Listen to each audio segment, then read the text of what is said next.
జగన్మోహన్ రెడ్డి గారు ప్రజలతో రేపు జరగబోయేటువంటి 2024 ఎన్నికల కురుక్షేత్రంలో తన అర్జునుడిని ఈ యుద్ధంలో రాబోయేటువంటి ఎన్నికల కురుక్షేత్రంలో ఈ 5 ఏళ్లు ప్రజా శ్రేయస్సే లక్ష్యంగా పనిచేసినటువంటి నాకు ఈ రాష్ట్ర ప్రజానీకమే ఈ జగన్మోహన్ రెడ్డి గారి ప్రభుత్వం వల్ల ఏ గడపలో అయితే ఏ కుటుంబానికైతే మేలు జరిగిందో మేలు జరిగినటువంటి ప్రతి కుటుంబం అలాగే వైఎస్ఆర్ కాంగ్రెస్ పార్టీ ప్రతి కార్యకర్త శ్రీకృష్ణుడిలా తనకు అండగా ఉండి నడిపించమని రేపు జరిగేటువంటి కురుక్షేత్రంలో కౌరవుల్లాగా కుట్రలతో కుతంత్రాలతో ప్రజల మనసులను గెలవటం కంటే కూడా ఓట్లు పోగేసుకుని కూటమి ద్వారా కౌరవ సైన్యంలాగా మందిగా వస్తున్న వారిని మట్టి కరిపించడానికి నాకు అండగా ఉండండి శ్రీకృష్ణులాగా అని చెప్పని ఆయన మాట్లాడుతుంటే ఆయన ప్రజల్ని ప్రజల్ని అడుగుతూ ఉంటే జనసేన పార్టీ అధ్యక్షుడు పవన్ కళ్యాణ్ గారు ఒక జంపింగ్ జపాంగ్ని పెద్ద వీరుడిగా సూర్యుడిగా పోటుగాడిగా ఊహించుకుని అతను పక్కన పెట్టుకుని మాట్లాడతాడు. అర్జునుడైతే ద్రౌపదిని కాపాడాలంటాడు. అర్జునుడికి ద్రౌపదికి బంధం ఏంటో సంబంధం ఏంటో కూడా వీరికి తెలియదు. సరే పోతే పోయింది. చెల్లెల్ని తిట్టిస్తున్నాడు జగన్మోహన్ రెడ్డి గారు అని మాట్లాడతారు. అయ్యా పవన్ కళ్యాణ్ గారు కుటుంబ బంధాల గురించి మానవ సంబంధాల గురించి కుటుంబ జీవితం గురించి ఇక మీ దగ్గర ఈ ప్రపంచం నేర్చుకోవాలంటే ఎంతకన్నా హాస్యాస్పదం ఏముంది? పవన్ కళ్యాణ్ గారు జనరంజక నటుడు. 2009లో ప్రజారాజ్యం పార్టీ పెట్టినటువంటి మెగాస్టార్ చిరంజీవి గారు కేంద్ర మంత్రిగా కాంగ్రెస్ పార్టీ రాజ్యసభ సభ్యుడిగా కాంగ్రెస్ ప్రభుత్వంలో మన్మోహన్ సింగ్ గారి ముఖ్యమంత్రిగా ఉన్నటువంటి కాంగ్రెస్ ప్రభుత్వంలో కేంద్ర మంత్రిగా ఆయన ఉంటే సాక్షాత్తు చిరంజీవి గారికి తోడబుట్టినటువంటి తమ్ముడుగా మీ పాత్ర ఏంటి? మీరు ఏం చేశారు? ఎంత అవమానించారు? మీరు చంద్రబాబు నాయుడికి మోడీకి ఓట్లు వేయమని చెప్పని కాంగ్రెస్ పార్టీని నాశనం చేయమని చెప్పని మీరు మాట్లాడితే చివరికి ఏం చేయలేని స్థితిలో చిరంజీవి అభిమాన సంఘం మీటింగ్ అదే రోజు పెట్టుకుని వాళ్ళు చెప్పుకోవాల్సినటువంటి పరిస్థితి. మీరు అన్నల గురించి బంధుత్వాల గురించి బంధాల గురించి ఇంత పచ్చి స్వార్థంగా మీరు రాజకీయాల కోసం అన్నగారు ఎక్కడున్నాడు, అన్నగారు ఏం చేస్తున్నాడు, అన్నకి అవమానం కదా, చిరంజీవి గారికి నేను మాట్లాడే భాష నేను వేసే గంతులు చిరంజీవి గారికి తలదించుకునే పరిస్థితి కదా అని చెప్పని ఆలోచన లేనటువంటి మీరు బంధాల గురించి బంధుత్వాల గురించి మాట్లాడుతున్నారు. ఇక షర్మిలమ్మ గారి గురించి చెప్తున్నారు. ఎవరి షర్మిలమ్మ గారు? అన్నతో విభేదించి ఇవాళ అన్నగారి శత్రువులతో చేతులు కలిపి 10 ఏళ్ల క్రితమేమో మా కుటుంబాన్ని చిన్నాభిన్నం చేస్తున్నారు. నా తండ్రి ద్వారా అధికారాన్ని పొంది నా తండ్రితో సహా మా కుటుంబాన్ని ఇబ్బందులు పాలు చేస్తున్నారు. అన్యాయంగా అక్రమంగా కేసులు కట్టి మమ్మల్ని బజారు పాలు చేస్తున్నారు అని చెప్పి మాట్లాడినటువంటి ఆవిడ ఇవాళ అదే జెండా మోసే స్థితిలో అది ఆవిడది ఏ రకమైనటువంటి నడవడిక? జెండా మోయటమే కాకుండా ఇవాళ బజారుకి ఎక్కి సొంత అన్నని ఏ రకంగా మాట్లాడుతుందో ఆవిడ. మరి మాట్లాడినప్పుడు యుద్ధంలోకి వచ్చిన తర్వాత అన్నని దూషిస్తున్నప్పుడు అన్న సైన్యం ఏం చేస్తారు? ఆఖరికి పవన్ కళ్యాణ్ గారి యొక్క మనుషులు, పవన్ కళ్యాణ్ గారిని ఫాలో అయ్యేటువంటి ఫ్యాన్స్ కానీ, చిరంజీవి గారు జగన్మోహన్ రెడ్డి గారిని కలవటానికి వస్తే సినిమా పరిశ్రమ గురించి ఇవన్నీ తిట్టారు. మీరు చెప్పేటువంటి మీ జనసైన్యమా జనసైకుల ఏంటిది అది? జనసైకుల జనసైన్యమా వాళ్ళు ఎవరు? ఎన్ని చిరంజీవిని దూషించారు? అప్పుడు మీ నోరేమైంది? ఒక్క మాట అరే ఎదవల్లారా మా అన్నయ్యరా తిట్టబాకండ్రా అని ఒక్క మాట మాట్లాడావా? మాట్లాడకపోగా ఇవాళ సన్నాయి నొక్కులు పత్తిత్తు కబుర్లు మాట్లాడుతున్నారు. ఇక నీతులు మీ దగ్గర నుంచి చెప్పాలి. మీరేం మాట్లాడారు? పవన్ కళ్యాణ్ గారు లోకేష్ గారిని, చంద్రబాబు నాయుడు గారిని, తెలుగుదేశం పార్టీని ఏం మాట్లాడారు? నా తల్లిని దూషిస్తారా, నా తల్లిని దూషిస్తారా అని చెప్పి రంకెలేశారు. సిగ్గు శరం ఉన్నాడు ఎవడైనా. నిజంగానే తల్లి, తండ్రి, చెల్లి అనేటువంటి, భార్య అనేటువంటి బంధాలకు విలువిచ్చేవాడు అయితే తల్లిని తిట్టిన వాళ్ళని ఇవాళ ఎవడైనా తల్లిని తిట్టిన వాడిని ఏం చేస్తారు? చేతనైతే ఆడి పాడి మోస్తారు, లేదంటే భగవంతుని కోరుకుంటారు. వాడికి ఇంత దుర్మార్గంగా నేను ఆడికి మేలు చేస్తే నా తల్లిని తిట్టారు, అవమానించారు కాబట్టి భగవంతుడా వారి పాపాలని కడిగయ్యో లేకపోతే వాళ్ళ పాపాలకు తగ్గ శిక్ష అయ్యో అని కోరుకుంటారు. లేదా నువ్వు ముఖ్యమంత్రి అవ్వాలి, నువ్వు ముఖ్యమంత్రి అవ్వాలి, మా ప్రాణం పెడతాము, మేము చచ్చిపోతాము అని చెప్పని ఏ రంగం వేస్తున్నటువంటి మీ వాళ్ళందరినీ కూడా అరే మనకి సీన్ లేదురా, మీరు మనం పల్లకి మోయటమేరా, మనం ముఖ్యమంత్రి అవ్వలేము, నేను ఎమ్మెల్యేని అవ్వలేను, మీరు ఆగండి అని చెప్పని ఇట్లాంటి స్థైర్యాన్ని చంపే మాటలు మాట్లాడేవాడిని ఏమంటారు భారతంలో? యుద్ధం చేయాల్సిన వాడిని, యుద్ధానికి సిద్ధమైనటువంటి వ్యక్తుల్ని మానసిక స్థైర్యాన్ని చంపేవాడిని ఏమంటారు? శల్యుడు అంటారు. నవయుగ భారతంలో, కలియుగ భారతంలో శల్యుడి పాత్ర పవన్ కళ్యాణ్ పోషిస్తున్నాడు అంటే మాట వాస్తవమా కాదా?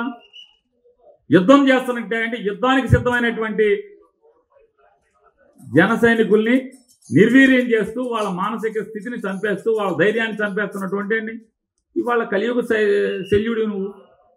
నాడు కర్ణుడి ధైర్యాన్ని నిర్వీర్యం చేయడానికి ప్రయత్నం చేసిన శల్యుడు ఇవాళ మీ పార్టీ కార్యకర్తల్ని స్థైర్యాన్ని యుద్ధం చేద్దామని రెడీ అవుతుంటే ఆయుధాలను పక్కన పడేయండి, మనం పల్లకి మొయ్యాలి, మన చేతిలో ఆయుధాలు కాదు, మన చేతిలో పల్లకి పట్టి ఉండాలి, పల్లకి కమ్మి ఉండాలని చెప్పి చెప్తున్నాడు. నువ్వు శల్యుడితో కదా శల్యుడు, మరి నువ్వు శల్యుడివి కాబట్టి అర్జునుడు అంటే నువ్వు పోల్చుకుంటున్నావు.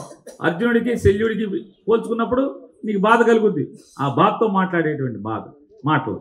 అట్లాగే ఆ పక్కన కూర్చున్నప్పుడు అప్పుడు మాట్లాడతాడు. జగన్మోహన్ రెడ్డి గారి అన్ని అసత్యాలు మాట్లాడుతున్నాడు, అబద్ధాలు చెప్తాడు. ఆయన 2004 నుంచి 2009 దాకా, 2019 నుంచి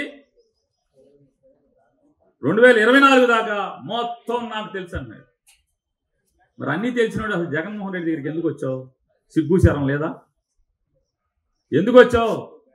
2014లో జగన్మోహన్ రెడ్డి గారి సింబల్ మీద ఆయన ఫోటో పెట్టుకుని ఎందుకు ఓట్లు అడిగావు? గుంటూరులో అడుక్కున్నావు కదా, ఓట్లు అడుక్కోలేదా? 2019లో బందరు వచ్చి ఎందుకు అడుక్కున్నావు? బందరులో ఎందుకు పోటీ చేసావు వైఎస్ఆర్ కాంగ్రెస్ పార్టీ సింబల్ మీద? మరి జగన్మోహన్ రెడ్డి గారు ఇంత చెడ్డోడని నీకు తెలిస్తే మరి ఎందుకు పోటీ చేసావు? ఎందుకు వచ్చావు అని అడుగుతున్నాను. సిగ్గుండాలి కదా అన్నీ తెలిసి రావటానికి. సిద్ధం అంటే దేనికి సిద్ధం? జగన్మోహన్ రెడ్డి గారు, మా బందర్ ఎంపీ సారు గారు, మీరు జగన్ సారు గారు అంటున్నారు కదా, నేను అడుగుతున్నాను సిద్ధం అంటే పారిపోవడానికి సిద్ధమా అని జగన్మోహన్ రెడ్డి గారు అంటున్నారు. పారిపోయే బతుకులు ఎవడి? పారిపోయే బతుకులు? 2004లో మన బతికెక్కడ? తెనాలిలో. తెనాలి నుంచి 2009కి నరసరావుపేట పారిపోయింది ఎవరు? 2009 నుంచి మళ్ళీ 2014 వచ్చేప్పుడు నరసరావుపేట నుంచి గుంటూరు పారిపోయినవాడు ఎవడు? 2019కి వచ్చేప్పటికి మళ్ళీ గుంటూరులో కాకుండా గుంటూరు నుంచి బందరు పారిపోయినవాడు ఎవడు? పారిపోయే బతుకులు ఎవరి? జగన్మోహన్ రెడ్డియా పారిపోయి? ఎవడి పారిపోయే బతుకులు? ఇట్లాంటి వాళ్ళందరినీ పట్టుకుని నాడు రాజశేఖర రెడ్డి గారు లేకపోతే బతుకులేదు.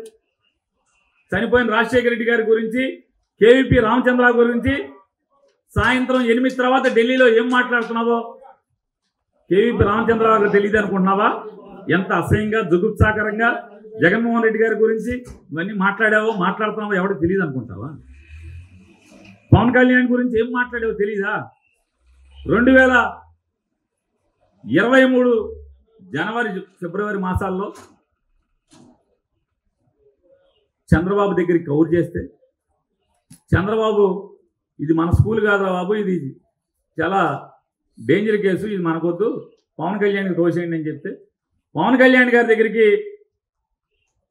మార్చి ఏప్రిల్ మాసాల్లో పవన్ కళ్యాణ్ గారి దగ్గరికి ఒక ప్రొడ్యూసర్తో హరీష్ శంకర్ మైత్రి మూవీస్ వాళ్ళ సినిమా షూటింగ్ జరుగుతుంటే ఆ షూటింగ్ దగ్గరికి కవర్ చేసిన మాట వాస్తవా కాదా? పవన్ కళ్యాణ్ చీకొట్టిన మాట వాస్తవా కాదా? తర్వాత చిరంజీవి గారి కాళ్ళు పట్టుకుని చిరంజీవి గారితో ఫోన్ చేసి పవన్ కళ్యాణ్కి జూన్ జూలై మాసంలో పవన్ కళ్యాణ్ గారి దగ్గరికి వెళ్ళిన మాట వాస్తవా కాదా? వెళ్ళి ఆ రోజు మాట్లాడుకోవడమే కాకుండా ఆఖరికి 2004-9 నుంచి 9 మధ్యలో ఇవాళ డయాస్ మీద పవన్ కళ్యాణ్ గారి పక్కన కూర్చున్నటువంటి నాదెండ్ల మనోహర్ గారు ఎంత కాల్చుకు తిన్నావు, ఎంత ఏడ్పించావు, నాదెండ్ల మనోహర్ని ఎంత బజార్కి ఇచ్చి రచ్చ చేస్తే ఈ రోజుకి నాదెండ్ల మనోహర్ గారు నిజంగా నువ్వు కాళ్ళు పట్టుకుంటే కదా ఆయన కరిగింది. చిరంజీవి గారు నాదెండ్ల మనోహర్ గారికి ఫోన్ చేసి ఇట్లా బాలసౌర్ వస్తాడు, బాలసౌర్ని క్షమించేయమని చెప్తే కదా బాలసౌర్ నాదెండ్ల మనోహర్ క్షమించగట్టే కదా. ఇన్ని సర్కస్లు, ఇన్ని పిల్లి మొగ్గలేసి ఇవాళ ఈ రకమైన మాటలు మాట్లాడు. పోయావు, రాజకీయాలు కావాలి, లేకపోతే ఇంకోటి కావాలి. బందర్ ఏరియాలో కాపులు ఎక్కున్నారు, నేను ఇక్కడైతే నాకు ఇబ్బంది అవుద్దేమో, ఎమ్మెల్యేలతో పెంటలు ఉన్నాయన్నీ కూడా, ఎమ్మెల్యేలతో తగులేని నియోజకవర్గం లేదు, ఇన్ని తగులు పెట్టుకుని ఇక్కడ నా వల్ల ఎడవలేనేమని చెప్పి వెళ్ళిపోవచ్చు, తప్పులేదు.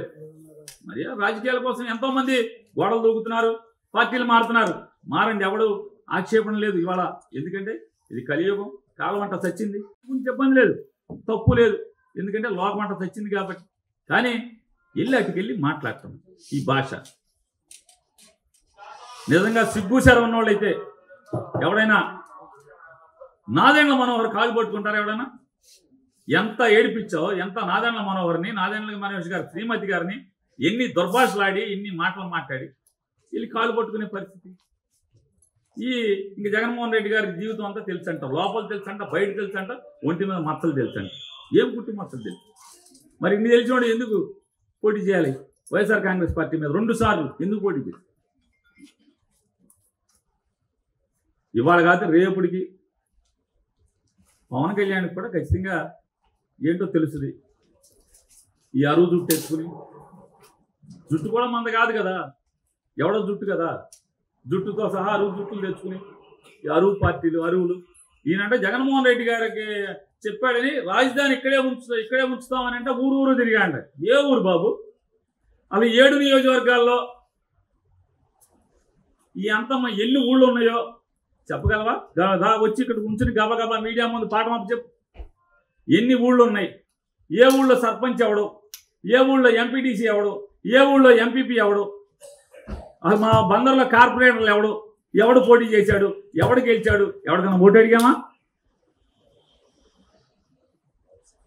కాబట్టి గోడ దూకటం తప్పులేదు, పార్టీలు మారటం తప్పులేదు, పదవి కోసం ఏ గట్టిగా కరగటం తప్పులేదు. కానీ ఈ రకంగా ఆశ్రమం ఇచ్చిన వాణ్ణి, నీకు అర్హత ఇచ్చిన వాణ్ణి, అధికారం ఇచ్చిన వాణ్ణి ఈ రకంగా కించపరుస్తూ మాట్లాడటం. దేవుడు ఉన్నాడా జగన్మోహన్ రెడ్డి గారికి? దేవుడు మీ ఒక్కడికే, జగన్ సారు మీకు ఒక్కడికే దేవుడు ఉన్నాడా? ఎంపీ సారు నీలాంటి వాడికి దేవుడు ఉంటాడా? ఇన్ని గోడలు దూకినోడికి, ఎంతమందిని వెన్నుపోటు పొడిచినోడికి, ఎంతమందిని మోసం చేసినోడికి. ఎవడైనా సాధారణంగా ఏం చెప్తారంటే, ఒక చోట నుంచి ఒక అధికారి ట్రాన్స్ఫర్ అయ్యాడు, లేకపోతే మనం ఒక ఊరు నుంచి ఒక ఊరికి మారాం, ఒక పేట నుంచి ఒక ఊరికి మారాం, అద్దెంట్లోకి మారాం. ఏం చెప్తారు? ఏమంటే కావాలంటే ఫలానా బజార్లో మేము ఉండొచ్చామండి, ఆయన ఒకసారి అక్కడ ఆ బజార్లో ఒకసారి నా గురించి ఎంక్వైరీ చేయండి అని చెప్తాం. ఎవరైనా ఒక్కసారి చెనాల్లో, లేదా ఒక్కసారి నరసరావుపేటలో, ఒక్కసారి గుంటూరులో, రేపు బందర్లో ఎంక్వైరీ చేసుకుంటే తెలుస్తుంది ఎవరెవరేంటనేది. అన్నని అవమానపరిచిన, మానవ సంబంధాలకు విలువ ఇవ్వనటువంటి పవన్ కళ్యాణ్ గారు, అన్నని అవమానించే పరిస్థితుల్లో రాజకీయాలు నడిపినటువంటి మీరు, అన్నగారు ఒక రాష్ట్ర ముఖ్యమంత్రి దగ్గరికి సినీ పరిశ్రమ గురించి చర్చలు జరపడానికి వచ్చినప్పుడు వచ్చిన మనిషి గురించి మీ ఫ్యాన్స్ అందరూ కూడా దుర్భాషలాడితే ఏం మాట్లాడారు? మీరు మాట్లాడే భాష ఏంటి? మీరు చెప్పే సూక్తులు ఏంటి? ఇవాళ తల్లిని తిట్టినటువంటి, తల్లిని దూషించినటువంటి పార్టీ పల్లకి మోస్తున్నటువంటి మీరు, అలాగే అన్నని దూషించేటువంటి, శత్రువులతో చేతులు కలిపి అన్నని దూషిస్తున్నటువంటి షర్మిల గారు, మీ ఇద్దరూ కలిసి ఇవాళ అర్జునుడు అంటే తప్పు మాట్లాడే పరిస్థితులు ఉంటే 100కి 100% చెప్తున్నాం. ఇది కలియుగం. భారతంలో ఏ రకంగా అయితే ఉందో, ఇవాళ భారత రామాయణాలని పిల్లలకి ఎందుకు బోధిస్తారు? ఎందుకంటే దాంట్లో మంచిని చూసి మోటివేట్ అవ్వమని చెప్పాను. ఖచ్చితంగా నేడు కలియుగం ఇది. ఈ కలియుగంలో కూడా ఈ మీలాంటి చంద్రబాబు నాయుడు, లోకేష్, పవన్ కళ్యాణ్, కాంగ్రెస్ పార్టీ, సోనియా గాంధీ, అలాగే సిపిఐ పార్టీ, అలాగే ఇట్లాంటి జగన్మోహన్ రెడ్డి గారిని వ్యతిరేకించేటువంటి శక్తులన్నీ కూడా కౌరవుల్లాగా, ఇవాళ కలియుగ కౌరవుల్లాగా జగన్మోహన్ రెడ్డి గారి మీద దాడి చేస్తుంటే 100కి 100% ఇది పెత్తందారులకి, పేదలకి మధ్య జరగబోతున్నటువంటి ఈ కలియుగ యుద్ధంలో 100కి 100% మీరు ఒప్పుకున్నా ఒప్పుకోకపోయినా జగన్మోహన్ రెడ్డి గారి అర్జునుడి పాత్రే, ఈ రాష్ట్ర ప్రజలది, వైఎస్ఆర్ కాంగ్రెస్ పార్టీ కార్యకర్తలది, వారిది శ్రీకృష్ణుడి పాత్ర అని చెప్పని మరొకసారి మీకు చెప్తున్నాను.